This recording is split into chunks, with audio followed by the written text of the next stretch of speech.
আমরা পাকিস্তানের আন্ডারে না, ইন্ডিয়ার আন্ডারও না, বাংলাদেশে আমরা স্বাধীন। তাহলে আমাদের এখানে আমাদের স্ট্যাটাসটা হলো তো সেই পরকীয়া টাইপের।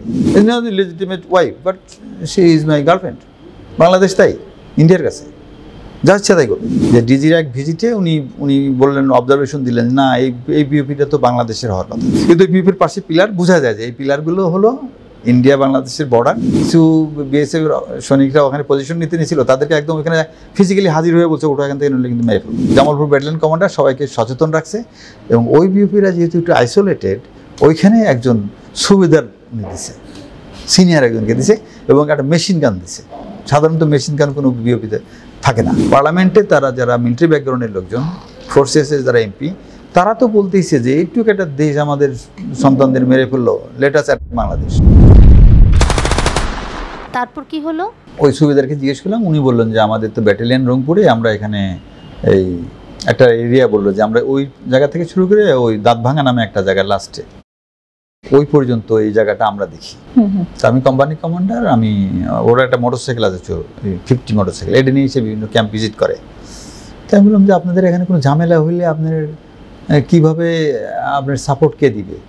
ওই রংপুর দিবে। তো রংপুর থেকে আসতেই তো এখানে প্রায় একদিন লাগবে, তারপরে তো ইন্ডিয়া তো এটা খায় ফেলবে। তখন বললো স্যার এটা জায়গাটা একটু এরকমই, এখন আমাদের যেভাবে আছে এটা হয়, এটা যদি রংপুর ব্যাটালিয়ন না হয়ে, সেই বললো যে এটা যদি জামালপুর ব্যাটালিয়ন আনার হতো তাহলে সুবিধা হতো, ওনারা আমাদেরকে হেল্প করতে পারতো আগে। এটা শুনলাম।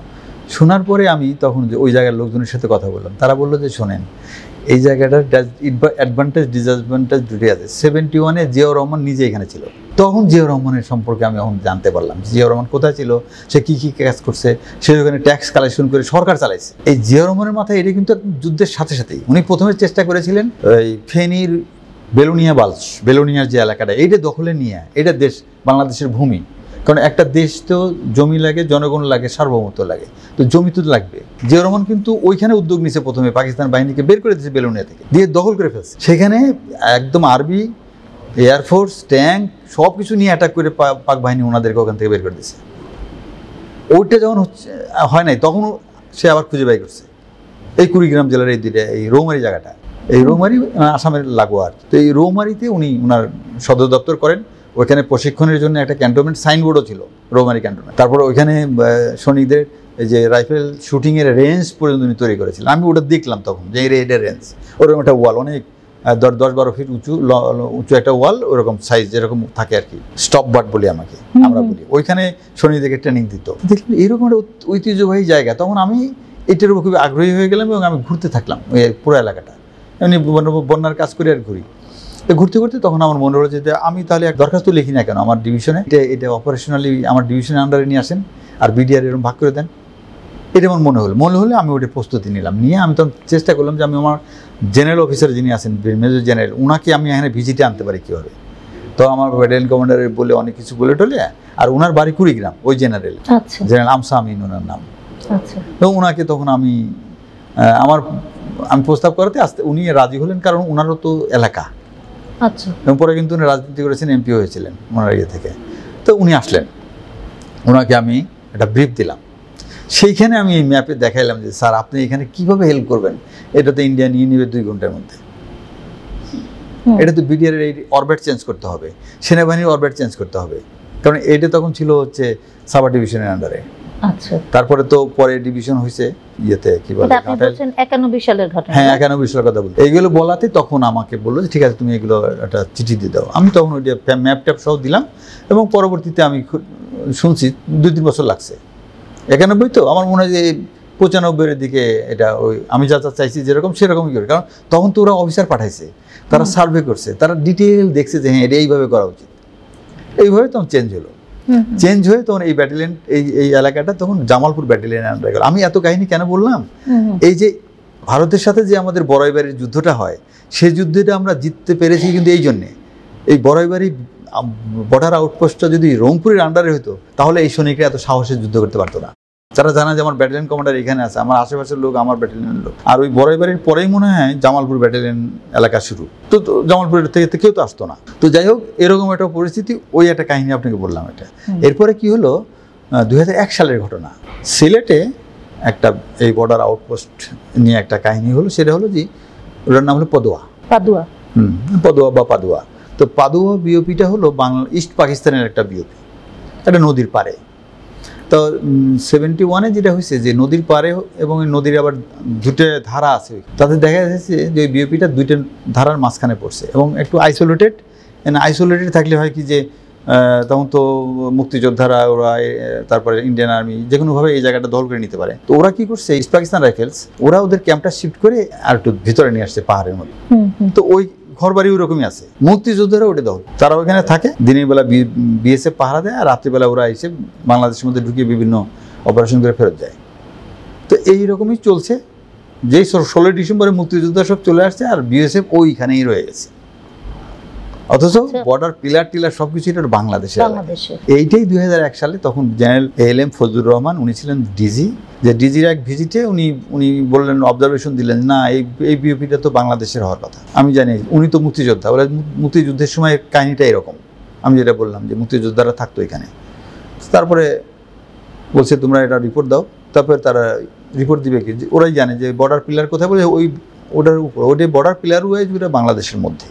তখন উনি বললো যে না, বাংলাদেশের মধ্যে যদি 1971 সালের 26শে মার্চে যদি বাংলাদেশের মধ্যে থাকে, এটা ইস্ট পাকিস্তানে থাকে, সেটা তো বাংলাদেশ, এটাই তো কনস্টিটিউশনে লেখা আছে, এটা তো দখলে নিতেই হবে। তো উনি মুক্তিযোদ্ধা, ওনারাই বলতে লাগছে, উনি তখন এটা অর্গানাইজ করতে বলছে ওদেরকে, এবং ওরা 2001 সালের এপ্রিল মাসের 14 বা 15 তারিখে রাত্রে ওরা এখানে আক্রমণ করে এবং দখল করে নেয়। এই যে দখল করে যখন নিছে এবং ওদের কিছু বিএসএফ ভাগে গেছে, কিছু অ্যারেস্ট করছে, তার মধ্যে কিছু বাংলাদেশের মধ্যে পাঠায় দিছে, বাইন্দে চাইদে অস্ত্রপাতি সব তাদের নিষ্ক্রিয় করে ফেলছে।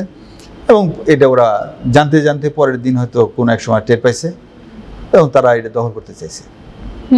তো দখল করতে চাইছে, পারতেছে না, বিকজ ওইখানে আমাদের তো আর্মির লোকজন, এবং ওই পরে ওই সমস্ত অফিসারের সাথে আমি কথা বলছি, তারা বলে যে ওদের একটা ধারণা ছিল যে আমরা কমান্ডো, সবাই কমান্ডো, মিলিটারি কমান্ডো এটা দখল। কারণ পরের দিন যখন কিছু বিএসএফ সৈনিকরা ওখানে পজিশন নিতে নিয়েছিল, তাদেরকে একদম ওখানে ফিজিক্যালি হাজির হয়ে বলছে ওটা এখান থেকে নইলে কিন্তু মেরে ফেলবো, এটা বাংলাদেশের জায়গা। যাই হোক, ওরা একটা ফিডব্যাক পেয়েছে যে কমান্ডো, সেজন্য ওরা কী করছে, ইন্ডিয়ান আর্মি ডিপ্লয় করে ফেলছে। তারা ওই এপিসি, তার ব্ল্যাক ক্যাট এদের নিয়ে আসছে, নিয়ে এসেও এদেরকে সরাতে পারেনি, কারণ এরা তো আছে উঁচু পাহাড়ে, ওরা নিচে, তো এই মতো অবস্থায় কিন্তু সম্ভব না। তারপরে ওরা আবার কিছু অ্যান্টি ট্যাঙ্ক ওয়েপনও নিয়ে আসছে আমাদের বিডিআর। এটা না পেরে ওরা তখন কী করছে, যে আমরা এরকম একটা জায়গা বাইর করি যেটা আমরা দখল করব, তখন আমরা বলবো যে তোমরা ওইটা ছেড়ে দাও, আমরা এটা ছেড়ে দেবো। তখন তারা এইটা বের করছে, বড়াইবাড়ি বিওপি, যেটা আমি ওই সময় ওই যে বন্যা দুর্গত ডিউটির সময় ওইটা ফিজিক্যালি যে দেখছি যে হ্যাঁ, ওখানে বর্ডার পিলার ওয়াইজ বড়াইবাড়ি গ্রামটা ইন্ডিয়ার মধ্যে, কিন্তু আমাদের বিওপিটা কিন্তু আবার বাংলাদেশের মধ্যে। বিওপিটা আবার ওদের মধ্যে করে নাই, কিন্তু বিওপির পাশে পিলার বোঝা যায় যে এই পিলারগুলো হলো ইন্ডিয়া বাংলাদেশের বর্ডার, এবং সেই হিসাবে বড়াইবাড়ি গ্রামটা হলো ইন্ডিয়ার। কিন্তু ওখানে জনগণ তারা ইন্ডিয়ান সিটিজেন না, ইস্ট পাকিস্তানের সিটিজেন ছিল তারা। তাদের জমি জমা রেজিস্ট্রি, তাদের গান লাইসেন্স সব কিছুই এটা মন্ত্রণালয়ে আছে, যে জায়গাটা আমাদের। তো ওরা তখন এটা দখল করতে যখন গেল 400-500 বিএসএফ নিয়ে, ওরা যাওয়ার সময় যে কাহিনী হলো যে ওরা আসতে নিয়েছিল, তারপরে স্থানীয় একটা ছেলের সাথে দেখা হয়েছে, তারা বলছে যে না, বিডিআর ক্যাম্পটা ওই দূরে, তারা দূরে গেছে। এই কনফিউজ করাতে ওরা ঘুরে আসতে আসতে মোটামুটি ভোর হয়ে গেছে। আর ওই ছেলেটাই এসে ক্যাম্পে খবর দিয়েছে যে বিএসএফ কিন্তু ভিতরে ঢুকছে। আর আমাদের বিডিআর প্রস্তুত ছিল, কারণ ওই পদর ঘটনার পরে ওরা কিছু একটা করতে পারে, এবং কিছু কিছু তারা প্রস্তুতিমূলক কাজ আমরা জানি যে ওরা সব ক্যাম্পের সাথেই ফ্ল্যাগ মিটিং চেয়েছিল, বা এটা হয় না, হয়তো একটা ক্যাম্পের সাথে আর একটা ক্যাম্প চায়। তো যে কারণে হোক, এটা ওয়েল নোন, এবং জামালপুর ব্যাটালিয়ন কমান্ডার সবাইকে সচেতন রাখছে। এবং ওই বিওপিরা যেহেতু একটু আইসোলেটেড, ওইখানে একজন সুবেদার দিছে, সিনিয়র একজনকে দিছে, এবং একটা মেশিন গান দিছে। সাধারণত মেশিন গান কোনো বিওপিতে থাকে না, এইগুলো দিয়ে উনি রেডি ছিলেন বড়াইবাড়ি। এবং ওরা যখন আক্রমণ করে, সেনাবাহিনীর প্রশিক্ষণ তো এদের, তা আমাদের সিস্টেম একটা আছে যে আক্রমণ যে যাই করুক, মনে করেন আপনি ফুটবল খেলতেছেন, আপনি সিঙ্গাপুরের হাফে দৌড়াদৌড়ি করেন, কোনো সমস্যা নেই। আমার এই হলো যে বাংলাদেশ হাফে আইসে তুমি যদি কিছু করতে যাও, তখন আমি তোমার ধরবো।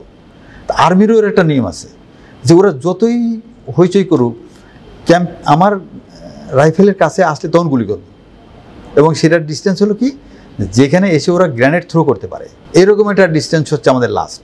এবং এইরকম একটা ডিস্টেন্সে পেলে ম্যাসিভ ক্যাজুয়ালিটি হয়। তো ওই জন্যে এদের নিয়ম আছে যে ওই যে কমান্ডার বলে যে ধৈর্য ধরো, এখনও ফায়ার করো না, আমি যখন বলবো তখন ফায়ার করবা, এইরকম বলতে থাকে জোরে জোরে।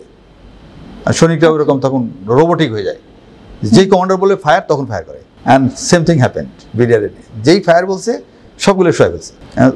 ওরা তো আর ওই দিক থেকে আক্রমণ করতে পারে, আক্রমণ সাধারণত একটা সাইড থেকে হয়, তো এই সাইড থেকে আক্রমণ করতে পারে নাই, সবাই ওখানে কেউ মরছে কেউ পড়েছিল। তো যেমনি হোক ওগুলো নিয়ে টেয়ে গেছে, আমাদের লোকজন আবার পরে স্থানীয় লোকজন ডেড বডিগুলো নিয়ে আসছে। তারপরে ওরা কী করছে, আর একটা অন্য দিক থেকে আবার আক্রমণ করছে, সেটাও একই ঘটনা ঘটছে। তারপরে তারা সামনে থেকে আসছে, মানে বড়াই বাড়িতেই, এবং প্রচুর মোটর শেলিং হয়েছে এখানে। তা আমাদের লোকজন তো, বিএপি তো ছোট্ট একটা জায়গা, ওরা কিন্তু বিএপির মধ্যেও সবাই ছিল না, কিছু ছিল, কিছু আবার ফ্যান আউট হয়ে গেছে, যা পজিশন নিচ্ছে এবং পজিশন তৈরি করা ছিল, এবং এগুলো গ্রামের লোক করে দিছে। আর এই যে 3-4 দিন ওখানে একটা হোস্টেল এনভায়রনমেন্ট ছিল, ওরা কিন্তু রান্নাবান্না করে নাই, এই গ্রামের লোক খাওয়াইছে। আমি পরে গেছি তাদের সাথে কথা বলছি, এই যে এদিনও হয়েছে না, যে গত এপ্রিলের 8 তারিখে 18 তারিখে আমরা ওখানে 25 জন অফিসার গেছিলাম। আগে তো এগুলো এই দিনটা উদযাপন করতে দিত না এই আওয়ামী লীগ গভর্নমেন্ট। আমরা ওই গ্রামে গেছি, গ্রামের লোকজনদের সাথে সারা দিন ছিলাম, আমরা 25 জন অফিসার।